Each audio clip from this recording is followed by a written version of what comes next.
Dan juga harus ada sifat-sifat yang dimiliki oleh pelaku amar ma'ruf. Jadi dia harus pertama ikhlas karena Allah, yang kedua itu dia harus ittiba, kemudian berilmu. Ini ilmu penting ini. Dalam menyuruh yang ma'ruf, mencegah yang mungkar, dan juga dalam berdakwah harus berilmu. Nggak boleh berdakwah orang yang tidak berilmu. Harus berilmu. Sekarang banyak para dai mubalik yang nggak punya ilmu. Apalagi kalau antum lihat di televisi, Allah musta'an. Siapa aja dibuat main agama ini. Mestinya umat Islam itu sadar ini permainan ini. Agama dibuat main. Ayat Al-Quran dibuat main, dalil dibuat main oleh mereka. Harus punya ilmu. Harus punya ilmu. Dan dakwah itu nggak mesti setiap hari. Ada orang ceramah sehari 2 kali. Kapan bacanya dia? Kapan dia penelaa kitab-kitab para ulama? Sepekan sekali cukup dia. Cukup. Tapi dengan dalil. Dengan dalil. Sebab nggak boleh orang masuk di medan dakwah kecuali orang berilmu. Yang menyatakan demikian siapa? Allah SWT. Antum lihat. Halaman 83, 84 dan seterusnya. Dalam berdakwah, menyuruh yang ma'ruf, mencegah yang mungkar, berilmu.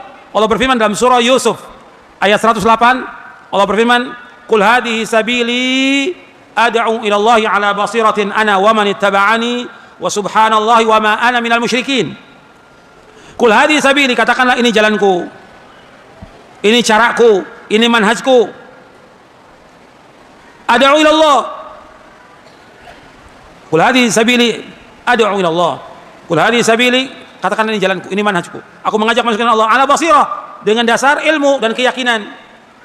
Ana wa man ittaba'ani, aku dan orang mengikuti aku. Wa subhanallah, maha suci Allah, wa ma ana minal musyrikin, dan aku tidak berbuat syirik.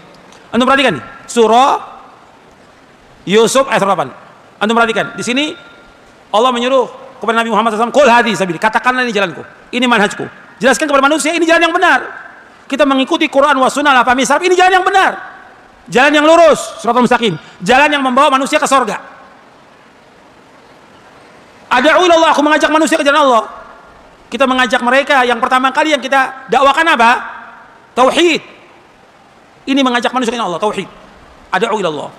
Dan perhatikan lagi di sini, yang diajak di sini ad'u ila Allah, aku mengajak manusia ke jalan Allah, bukan kepada pribadi, bukan kepada kelompok, bukan kepada ormas, bukan kepada partai, bukan. Ad'u ila Allah, aku mengajak manusia ke jalan Allah. Perhatikan ini penting ini.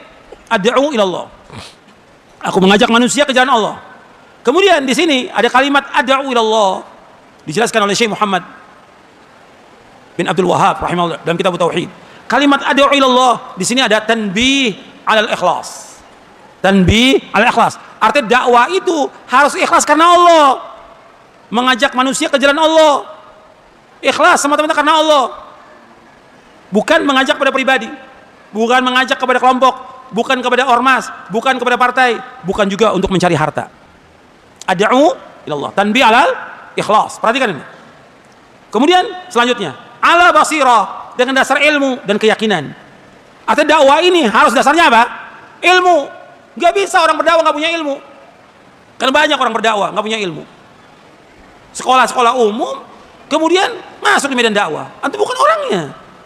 Bahasa Arab nggak bisa, baca kitab nggak bisa. Kok antum dakwah? Al-Quran bahasa apa? Bahasa Arab. Hadis Nabi bahasa apa? Bahasa Arab. Antum harus bisa baca. Ini Al-Quran ini, antum harus bisa baca dan tahu isinya. Ini Al-Quran. Nggak bisa antum. Oh saya udah bisa kok. Dari mana? Terjemahan. Ya nggak bisa antum dakwah ke terjemahan. Harus dengan dalil dari Quran, dan antum harus paham bahasa Arab ini. Nggak boleh masuk di medan dakwah nggak ngerti bahasa Arab. Harus bisa bahasa Arab. Bahkan kalau antum lihat lagi penjelasan Imam Ibnu Abdul Bar dan juga Imam Az-Zahabi, tahapannya dia harus menguasai Quran dulu, kemudian sunnah, kemudian yang mendukung itu dia harus bisa bahasa Arab. Antum bisa lihat kitab Jami' Bainal Ilmi wa Fadli oleh Imam Ibnu Abdul Bar. Jadi harus basirah dengan dasar ilmu. Yang dikatakan ilmu Quran dan sunnah ala fahmi salaf. Jadi harus betul-betul nih dalam dakwah ini harus berilmu. Nggak boleh sembarangan masuk ceramah. Sekarang banyak orang-orang umum ceramah dan gampang lagi dikasih kiai, ustadz.